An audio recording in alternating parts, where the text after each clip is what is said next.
शादी के बाद क्या फ्लॉप हो गए थे ये प्लेयर्स। कोहली बने सबसे पहले शिकार। विराट कोहली इस दुनिया के सबसे बेहतरीन खिलाड़ियों में से एक माने जाते हैं। विराट कोहली अपनी डेब्यू की पहली बॉल से ही सभी बॉलर्स को अपनी इशारों पर नचा रहे हैं। क्रिकेट के भगवान के टाइटल हासिल करने वाले सचिन तेंदुलकर के 100 शतक के रिकॉर्ड के पास अगर कोई आया है तो वो है विराट कोहली। पर 2017 में इनकी अनुष्का शर्मा के साथ हुई शादी के बाद इनका ओवरऑल परफॉर्मेंस भले ही ना डगमगाया हो, पर इनकी वो सेंचुरी लगाने वाली आदत जरूर खो गई। शादी के पहले ये खिलाड़ी 52 शतक अपने नाम कर चुका था, पर शादी के बाद बस 19 के आंकड़े पर सिमट कर रह गए। इनका डाउनफॉल सिर्फ शतक लगाने में नहीं बल्कि टेस्ट मोमेंट में भी देखा गया। 2017 तक 53.75 की औसत से ये सीधे 45.23 पर जा पहुंचे। इस टेस्ट मैच फॉर्मेट में ड्रॉप फॉर्म को ध्यान में जरूर रखिएगा। जैसे जैसे वीडियो आगे बढ़ेगी आप सबको इसका भी मतलब समझ आ जाएगा। वर्ल्ड कप जीतने का हुआ ये हाल।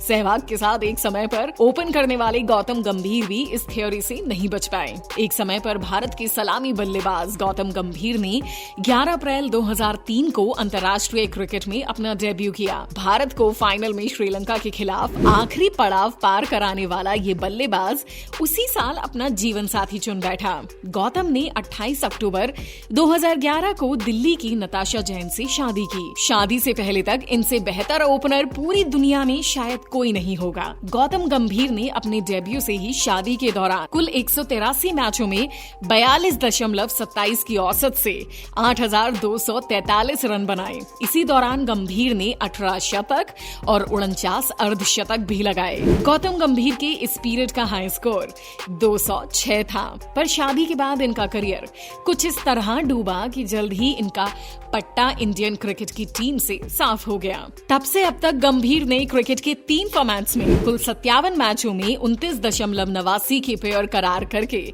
औसत से 19,1973 रन बनाए। इस दौरान गंभीर ने सिर्फ 2 शतक और 13 अर्धशतक भी लगाए।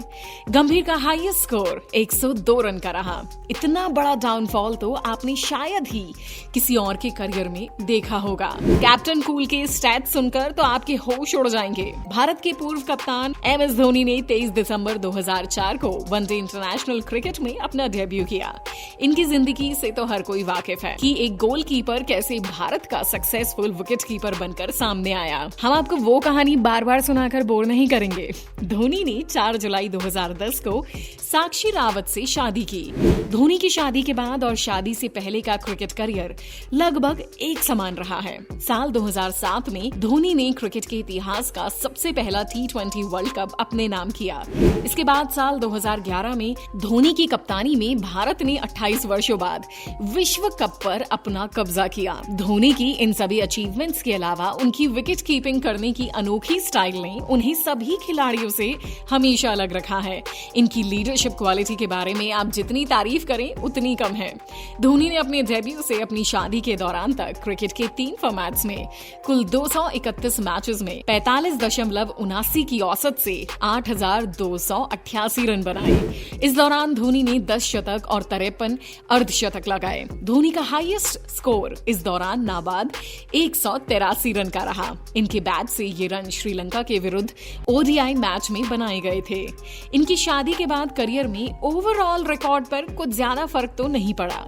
धोनी ने शादी के बाद क्रिकेट के तीनों प्रारूपों में कुल 205 मैचेस में 42.95 की औसत से 6,401 रन बनाए और इस दौरान धोनी ने 4 शतक और 40 अर्धशतक भी लगाए। ऑस्ट्रेलिया के खिलाफ टेस्ट में चेन्नई में खेली गई 224 रनों की पारी धोनी के करियर की सबसे यादगार पारी रही। पर गौर करने वाली बात यह है कि इनका टेस्ट वनडे में जितना डिप आया है वो काफी ज्यादा चौंकाने वाला है। इनका एवरेज 42.59 से गिरकर 34.42 पर पहुंच गया। अब तक आप एक ट्रेंड समझ ही चुके होंगे कि खिलाड़ियों का एवरेज शादी के बाद टेस्ट फॉर्मेट में एक बड़ी स्किल पर ड्रॉप होता है। ये बातें सिर्फ भारतीय खिलाड़ियों के लिए ही लागू नहीं होती। ऑस्ट्रेलियन ऑलराउंडर शेन वॉटसन को ही ले लीजिए। शादी होने के बाद इनका एवरेज 39.43 से गिरकर 33.52 पर पहुंच गया। इनका हाल भी धोनी और कोहली से मिलता जुलता है। अगर आपको अब भी हमारी बातों पर यकीन नहीं है तो हम आपको थोड़े और प्लेयर्स के हाल बता देते हैं।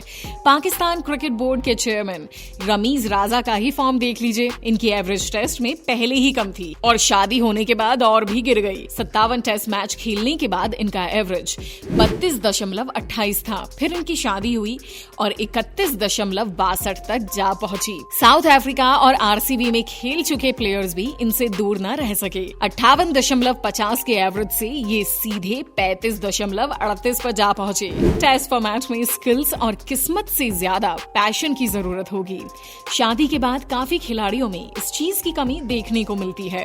पर चलिए एक बार को वो बात मान भी लेते हैं कि इनमें वो पैशन है जो कि टेस्ट मैच के लिए जरूरी होता है। एक बहुत बड़े शख्स ने कहा है कि भाई प्लेयर्स जो हैं उन्हें अपना करियर खत्म होने से पहले शादी नहीं करनी चाहिए, क्योंकि वो सभी चीजें खिलाड़ी के लिए एक बहुत बड़ा डिस्ट्रैक्शन बन जाती है। क्या यही बात इन सभी क्रिकेटर्स के लिए भी सही है? क्या उनकी शादी उनके खेल में एक डिस्ट्रैक्शन बनकर सामने आती है? आपका इस बारे में क्या कहना है?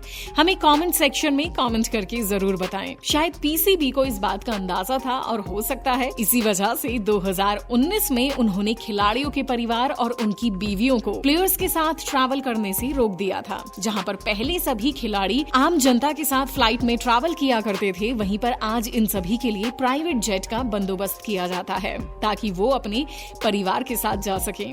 हाँ, तो ये बात हो सकती है जिसके कारण प्लेयर्स की शादी के बाद उनके फॉर्म में डिप आ जाता है, और वो भी खास तौर से टेस्ट मैच में। धोनी के साथ इस लिस्ट में शामिल हैं बाएं हाथ के बल्लेबाज सुरेश रैना, जिन्होंने 30 अगस्त 2005 को श्रीलंका के खिलाफ अपना डेब्यू किया। इंडियन क्रिकेट का जो ये रुख बदला है उसमें इस खिलाड़ी का बहुत बड़ा हाथ था। आज भी इनसाइड आउट शॉट के बल्लेबाज से इन्हें जाना जाता है। सुरेश रैना ने 3 अप्रैल 2015 को प्रियंका चौधरी से शादी की। शादी के बाद सुरेश रैना का बल्लेबाजी ग्राफ बहुत तेजी से नीचे आया। गंभीर की तरह इनको टीम से बाहर जाने में कोई ज्यादा समय नहीं लगा। फिलहाल रैना क्रिकेट के तीनों फॉर्मेट से संन्यास ले चुके हैं और इस बार के आईपीएल में उन्हें किसी भी टीम ने नहीं खरीदा। क्रिकेट के पिच पर अब रैना का दिखना किसी मिरेकल से कम नहीं होगा। खैर छोड़िए ये सब बातें। शादी के बाद इनके करियर में आए डाउनफॉल की बात करते हैं। सुरेश रैना ने अपने डेब्यू मैच से अपनी शादी के दौरान तक क्रिकेट के तीनों फॉर्मेट्स में कुल 277 मैचों में 34.31 के औसत से 7,103 रन बनाए। इस पीरियड में रैना ने 7 शतक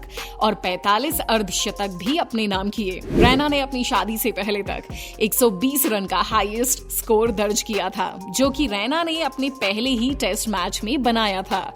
अब इनकी शादी के बाद के करियर की बात करें तो रैना ने क्रिकेट के तीनों फॉर्मेट्स में भारत के लिए कुल 26 मैचों में 21.8 की औसत से 436 रन बनाए। इस पीरियड में रैना के शतक की बात तो छोड़ दो, बस एक अर्धशतक लगाया था। शादी के बाद रैना का हाईएस्ट स्कोर सिर्फ 53 रन रहा। अब तक जितने भी प्लेयर्स की हमने बात की है उन सभी की शादी के बाद परफॉर्मेंस फ्लॉप हो गई। पर अब जिस खिलाड़ी के बारे में हम बात करने जा रहे हैं उन्होंने इस थ्योरी को एक मजाक बनाकर रख दिया। भारत के पूर्व सलामी बल्लेबाज वीरेंद्र सहवाग ने 1 अप्रैल 1999 में भारत के आक्रामक समझे जाने वाले पोजीशन पाकिस्तान के खिलाफ ओडीआई क्रिकेट टूर्नामेंट में अपना डेब्यू किया। मिडिल ऑर्डर के खिलाड़ी के रोल में उतरने वाले ये बैट्समैन भले ही मैच में अपनी काबिलियत के हिसाब पर वो परफॉर्मेंस ना दिखा पाया हो, पर आने वाले सालों में सहवाग ने ओपनिंग बैट्समैन की जगह बना ली। क्रिकेट के इतिहास में 3 सबसे बड़े रिकॉर्ड जो सिर्फ वीरों के नाम है। भारत के इतिहास में शायद इतना अग्रेसिव ओपनर हमने जिंदगी में कभी ही देखा होगा। वीरेंद्र सहवाग ने शादी की 22 अप्रैल 2004 को आरती से। अब इनकी शादी से पहले के करियर की बात करें तो वीरों ने शादी से पहले क्रिकेट के 3 फॉर्मेट्स में कुल 113 मैच खेले और इनकी औसत 40.08 की है। इस एवरेज के साथ उन्होंने 4,770 रन बनाए। इसी दौरान सहवाग ने भारत के इतिहास की पहली ट्रिपल सेंचुरी लगाई। इसी के साथ इन्होंने कुल 12 शतक और 19 अर्धशतक भी अपने करियर में स्कोर बोर्ड पर लगा दिए। सहवाग का इस पीरियड में सबसे बड़ा स्कोर 309 रन का रहा। अब आपको बता दें कि शादी होने के बाद इनके स्टेटस में कितना फर्क आया। अग्रेसिव ओपनर सहवाग ने शादी के बाद 2004 से उनके संन्यास लेने के समय तक कुल 250 मैच में 41.18 की औसत से 12,122 रन बनाए और इस दौरान सहवाग ने कुल 26 शतक और 51 अर्धशतक लगाए। आपको ये वीडियो कैसी लगी? हमें अपने लाइक और कमेंट्स के जरिए जरूर बताएं। ऐसी और भी इंटरेस्टिंग वीडियोस के लिए देखते रहें सीक्रेट फिल्मी टीवी, हर उस चीज के लिए जो आप जानना चाहते हैं।